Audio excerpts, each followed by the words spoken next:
Kakang Pati Trenggono dawuh Sang Aji. cobi sak sampune kula mejahi naga ingkang semanten agenipun. Inggih. Ungelipun peksi-peksi alasan sami ngoceh. Nggih. Winangka sami surakipun pejahe naga ingkang kula pejahi. Kanjeng sumpahipun naga kula wau. Inggih.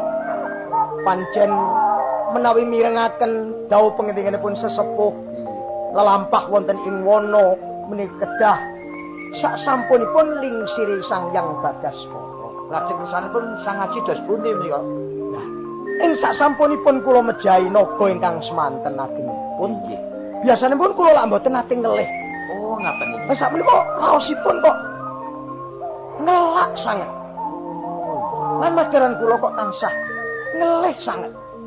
Prayoganipun menika lajeng pados wonten pundi Kakang Pati? Nah, menawi ngaten langkung prayogi menika namung wawasan kemawon. Monggo mbebedak wonten wana menika. Wah, lah menika sampun mboten kiyat raosipun. Kados-kados sampun telas bayu kula. Prayogin monggo dhateng pados Karang Pradesan. Oh, mangga. Inggih, kula kepingin munjuk. Inggih, kula kepingin dahar. Inggih, nggih. Sak wontenipun. Inggih, nggih. Monggo Suwalampah. Lah menika. Inggih. Lah menika ketinggal wonten Karang Pradesan. Nggih. Monggo.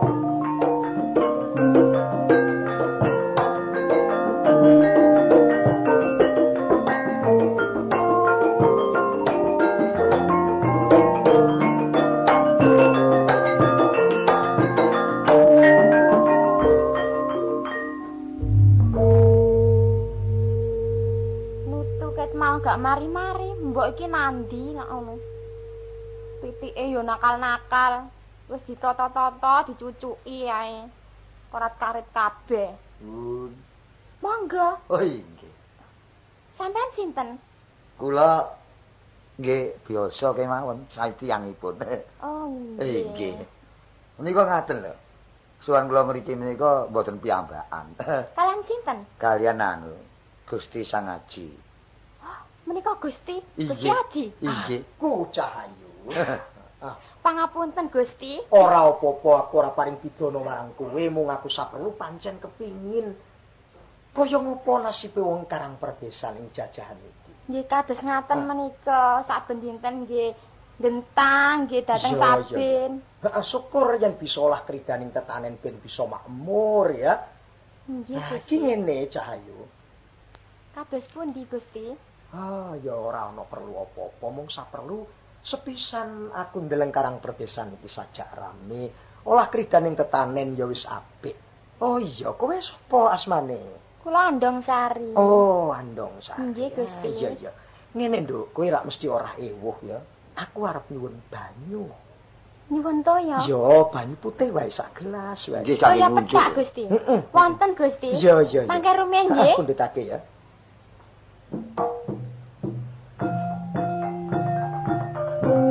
Menika Gusti. Oh iya. Wis aku matur sembah nuwun karo Andong Sari. Ing rene kowe saiki isih mangsa repot. Nutu. Diterusake nutu wis ora apa-apa ya. Ngaten Gusti, sekecakaken nggih Gusti. Iya. Kakang Pati. Dalem. Inggih. Waduh, Kakang. Kados pundi? Kula tasih niki. Inggih. Gesang kula wonten ing alam bebraya ketinggal bocah ayuning kaya ngoten. Inggih, leres menika. Wah. Dasar wong ayu, luwes, gandes. Inggih. Nanging lajeng kados pundi ngatasi kula sampun jumeneng nata naik badhe garwa bocah dusun kang kados. Lah inggih menika lastaya sami gujet. Inggih. Nggih. Nanging Kakang Pati sampun woro-woro. Mboten nggih. Kula anggadhahi Aji Asmaragama. Oh nggih. Sinten ingkang kagungan Aji Asmaragama menawi dipun ji sanalika menapa ingkang dipun tuju mesti bakal kasembah. Oh makaten nggih. Cobi mangkin panjenengan tingali. Nggih. Bocah ingkang tasih perawan kala wau. Prai kula sampun mata Aji Asmaragama. Nggih. Lak mangkin tingkahe lan sampun benten. Oh bingung Cobi. Nggih. Kula aturi wedal salat awis. Nggih. Kula tak Oh monggo. Dah, cobi. Kakang Pati, cobi kula ningali. Oh, iya. Lho, lak meme piro? Monggo.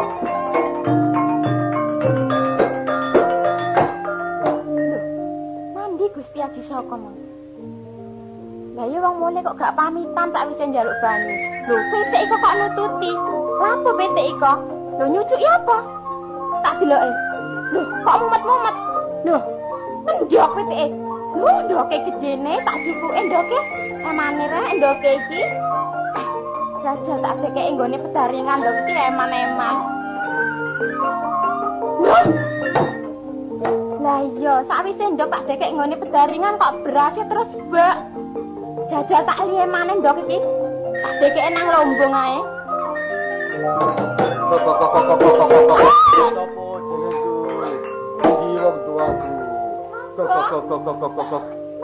Ojo mlayu. Sopo jenengku? Lah ya wong naga kok iso ngomong, bareng ndok tak dekek lombong kok dadi naga. Ojo mlayu.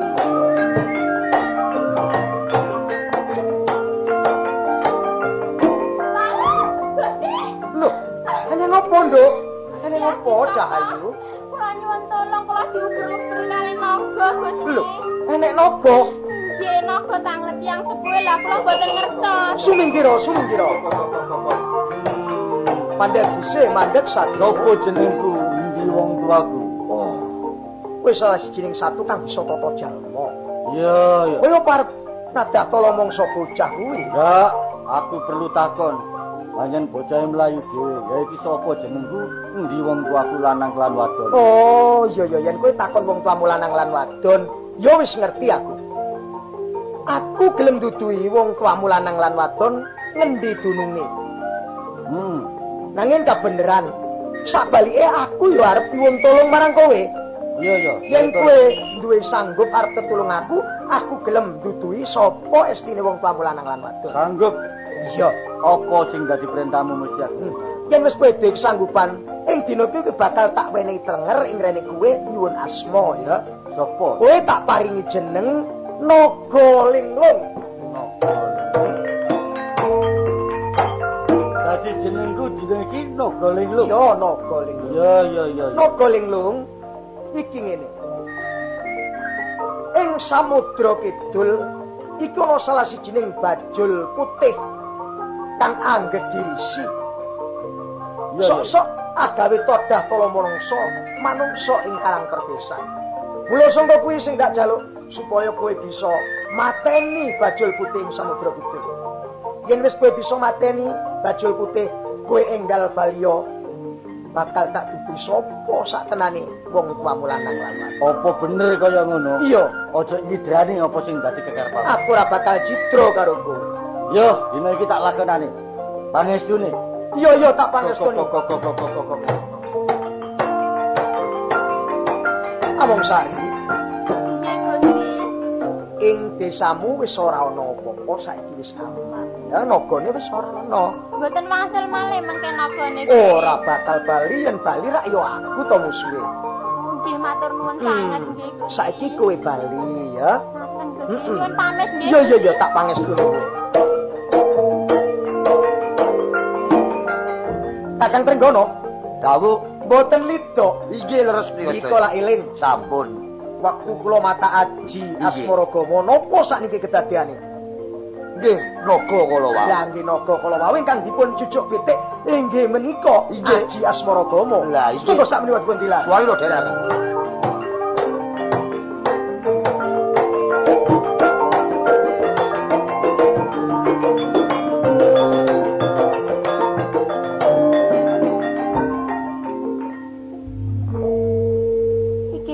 Kok ya keprungu dhewe aku ana swara menawa bajul putih iki ngamuk.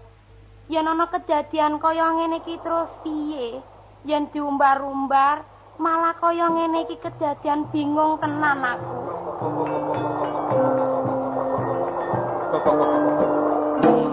Mandek-mandek kok dhisik kowe kok sajake dapi-dapi. Lho. Kowe kok ya tuwa lancang banget kowe wani mrene to, naga. Oh, durung ngerti maksudku. Sapa sing dadi aranmu? Kowe kowe takon karo aku, ya naga menawa kowe takon karo aku. Jenengku Dewi Ngenangi Naga. Sakbalike kowe sapa, Naga? Aku Naga Linglung. Oh, Naga Linglung. Naga Linglung, apa sing dadi kekarepanmu, Naga Linglung? Sakjane aku diperintahno, mrene iki maksudku iki arep mateni bajul putih. Oh, kowe bakal merjayani ananing bajul putih. Iya. Yen ngono kowe jumbo pamikiranmu padha karo aku ya Linglung. Menawa kuwi kaya ngono sing dadi kekarepanmu. Iya toh, Naga Linglung, aku ora bakal kabotan iku sing dadi patembayaku. Yen kowe tenan-tenan bakal merjayani ananing bajul putih, kowe bakal tak switani karo putraku sing jenenge Rara Blorong. Oh, ngono sing dadi maksud. Ya. Wis perjaya nono ya. Dadi pangestumu ya. Iya bakal. Ayo bajul putih. Bajul putih. Weh, alah. Sopo wani sesumbar ngakak. Naga. Ngru. Ora aku Sopo Naga aran? Linglung. Naga Linglung. Apa perlu kowe teko kene? Wis gak liya maneh ya iki alapatine bajul putih. Sing gawe rasa ana ing segara kidul kene. Naga Linglung. Aku ora bakal kekilapan kowe anak turune Aji Saka. Yo, ngerti yo. Aji Saka musuh bebuyutan nyerat. Yen kowe asa males hukum gawe patiku. Ayo, tanding ngukur daning boyo putih. Boyo putih. Sepet tutupku. Lokal.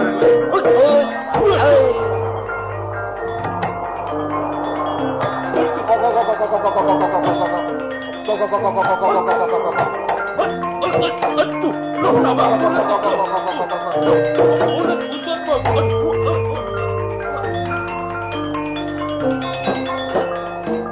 Naga Linglung. Piye kawusanane apa ya wis kok perjayani to Apa sing Naga dadi Linglung? kekarepanmu wis kelaksana. Wis padha mati kabeh bajul putih. Iya Naga Linglung. Lega rasane pamikir aku apa sing dadi kekarepanku. Kowe bisa merjayani lak ya to. Iya. Lah iki piye saka kekarepanmu Naga Lah Linglung? wis nagih janjine, Kowe nagih nagih janjine. janji. Iya, ora salah apa sing dadi pangomonganmu. Yen kowe bisa merjayani, ya kuwi bajul putih kowe bakal nagih janji karo aku. Bener gak salah iki. Iya, Ning, kowe kudu mangerteni yen nagih janji tak wenehi dina. Ya kuwi Budo Cemengan. Budo Cemengan. Ya lan sasi Sura uga taun alif. Sasi Sura taun alif. Kowe bakal tak switani karo putraku Naga Linglung. Iya. Kok. Wis. Aku arep bali. Iya. Kok.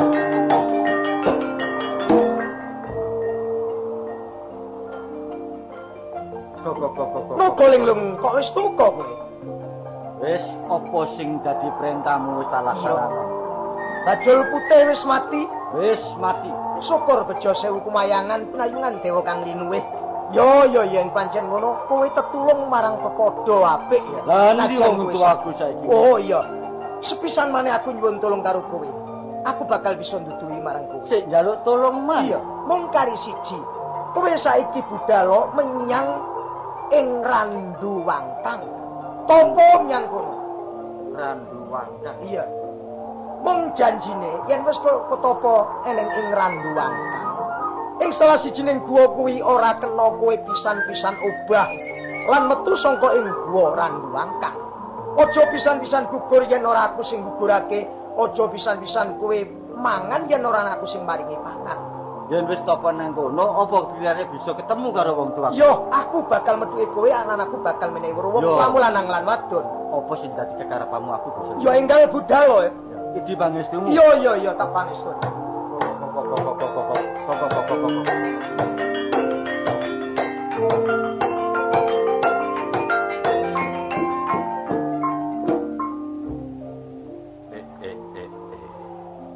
Daniswara anakku, ya. Ojo kok terus-terus nanggonmu mesu broto, maneges kersaning yang murbeng kawasa ana ing gua terusan kene. ndadekno sumurupmu menawa aku ya wong tuamu Prabu Dewata Cengkar sing wis manjilma dadi Baya Putih. Saiki wis tumekaning pralaya pati. Dene kang gawe patiku ora liya Nagalinglung, anak turune Aji Saka sing saiki nguasani kraton Medang Kampulan. Kula kowe gugur mlaku menyang kiblat wetan Jujuga Desa Panungkulan. Ing kono kowe bakal ketemu marang bocah lanang sing aran Jugul Muda. Iku besok kena kok ajak nyambut gawe bebarengan. Wis cukup semene Daniswara. Enggal budal. Kanjeng Rama Dewata Cengkar. Aduh, Kanjeng Rama. Kula ingkang putra nyuwun pangapunten Rama. Ngantos panjenengan sakmenika sampun temekaning seda. Kanjeng Rama Dewata Cengkar. Iki yen pancen nurut wekase Kanjeng Rama Dewata Cengkar. Dinane iki aku dikongkon methuki bocah sing jenenge Jugul Muda. Besok aku bakal mengku kamulyan ing Desa Panungkulan. Yen kaya ngono, aku ora bakal kesuwen. Tak pedhokane si Jugul Muda. Kanjeng Rama, kula nyuwun tambahi pangayoman Kanjeng Rama.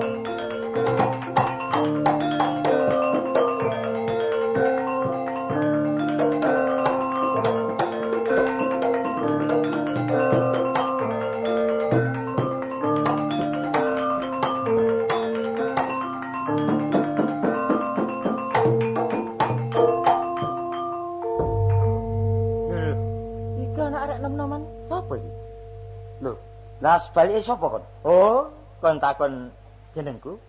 Ya aku Jugul Muda. Oh, kon iki sing arane Jugul Muda. Bener. Wis mapan kebenaran lek pancen jenengmu Jugul Muda kepethuk barek aku. Kon iki anake sapa kon? Oh, aku anak Mbok Rondo.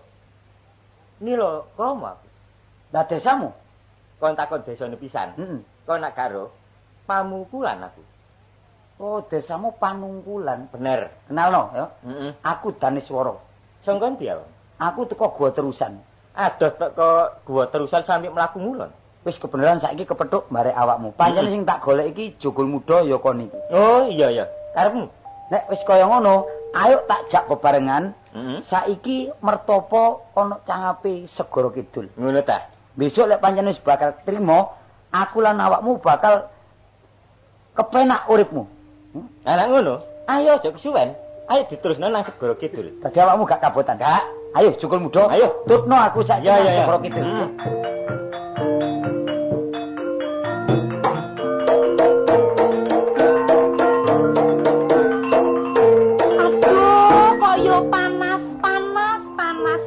Panas banget sanggane ana ing Segara Kidul kene.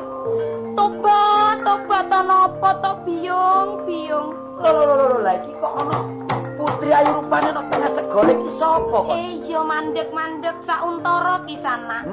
Kisana aku bakal takok karo jeneng sira ya Kisana. Iya. Sapa kang dadi aranmu Kisana? Aku Daniswara saka Gua Terusan. Oh, Daniswara.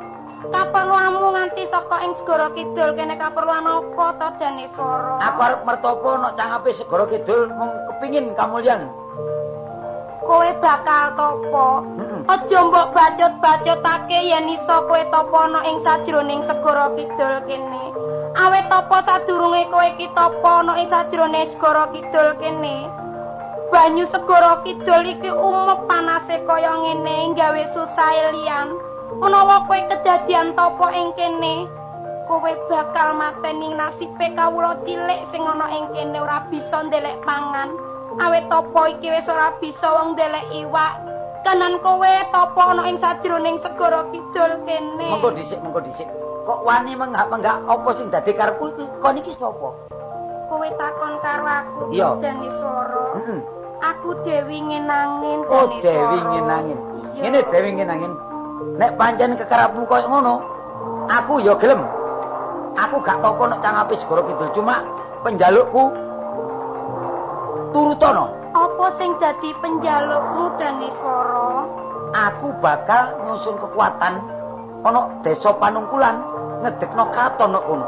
Apa sanggup mbiyantu sing dadi kekarapanku apa gak kono? Walah Daneswara, aja kur kuwi wae penjalukmu senajan apa wae aku bakal njangkungi kowe.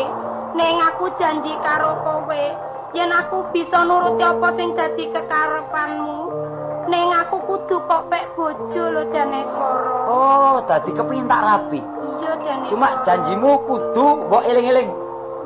Nek pancen wis ketekan apa sing dadi kekarepanku, aku gak bakal lali kon bakal dadi bojoku. Iya. Ya wis kaya ngono pangestumu tak jaluk, aku tak balik nang desa Panungkulan. Iya, tak pangestoni uga tak jangkungi kowe. Ayo bakal tak. Ayo.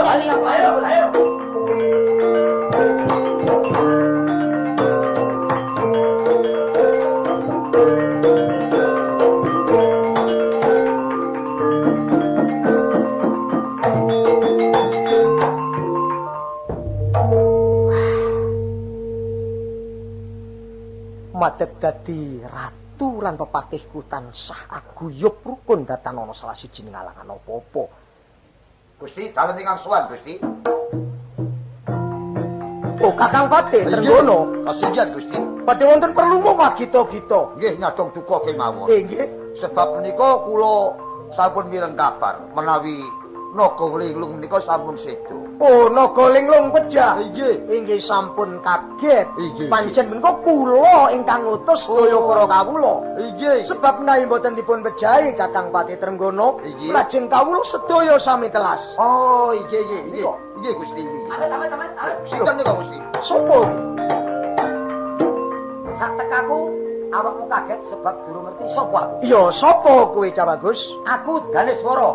Daneswara Kanjeng Rama Prabu Dewata Cengkar. lho, putrane Dewata Cengkar. Banjur kowe sowan mrene mau perlu apa Apa gak rumangsane Aji Saka? Rumangsa apa? Sebab anane Kanjeng Rama Dewata Cengkar temengani pati sapa apa kalgawemu? Oh, ngerti ya kowe bocah Bagus. Anane Dewata Cengkar iku perlu diperjaya utawa perlu dipateni sebab ing donya supaya ora ana manungsa kang anduweni watak angkara. Aku nganti wirang saka kratamu. Sebab apa? Prabu Dewata Cengkar nganti kok jegono segara kidul dadi bajul putih. Iya, Nganti saiki dadi bajul putih, dadak anakmu sing diarani Naga Linglung mateni Kanjeng Rama. Aku gak trimo. lho, kowe ora trimo? Katimbang kowe ora trimo, sumingkira kowe saka kene. Kon gelem minggat kok gak? Kowe minggat to? Nek gak gelem minggat ojo takon dosa. Wani ta, Pak? Ayo.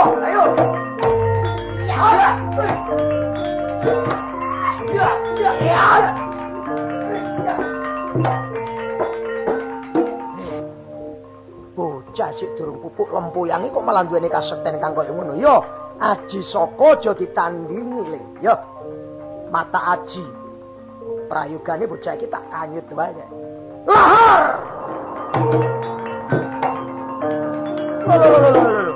Waduh. Lahar sakmono gedhe. Yo, aja dianggep nek Daneswara mati mergo lahar saka tangane Aji Saka. Aku gak bakal mati. Ayo, nek pancen kon ngetokno ajimu, ngetokno lahar sakmono gedene. Ayo iki trimon. Aku tak mata Aji. Rindu. Lho, aduh, mati aku, aduh. Ngendi lor, ngendi kidul. Wah, ora ngerti kiblat aku. Waduh. Bumi akeh kang pecah. Lah. Aku ngetokake lahar, bocah ora kanyut. Nandeg jegrek senggakep suku tunggal. Ngetokake rindu. Waduh, nanti ora ngerti kiblat aku. Bocah iki ora kena sinonggo lombo. Tanpa nono pusakaku, gawe geni aku.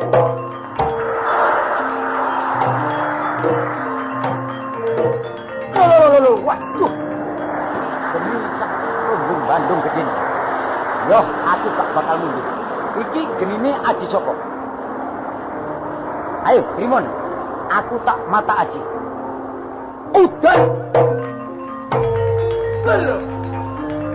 Loh. Ora mendung nang udan iki resik koyo iki. Loh. Yo. Yen ngono pancen bocah iki sinedu arep jongkeng kawibawan sepisan. Aji Saka. Iya. Wis saiki tanpa guna. Ngetokno aji-ajimu. Iya. Saiki kon nyekel pusaka apa? Lho, aku nyekel pusakaku. Pusaka iki pancen tinggalane wong atuwaku. Sapa kang wani marang pusakaku iki tembus dadane lan bakal sampurna ragane. Iki pusakaku Gawijaya, tampanono. Ayo tak tampanane pusakamu. Tampanono pusakaku.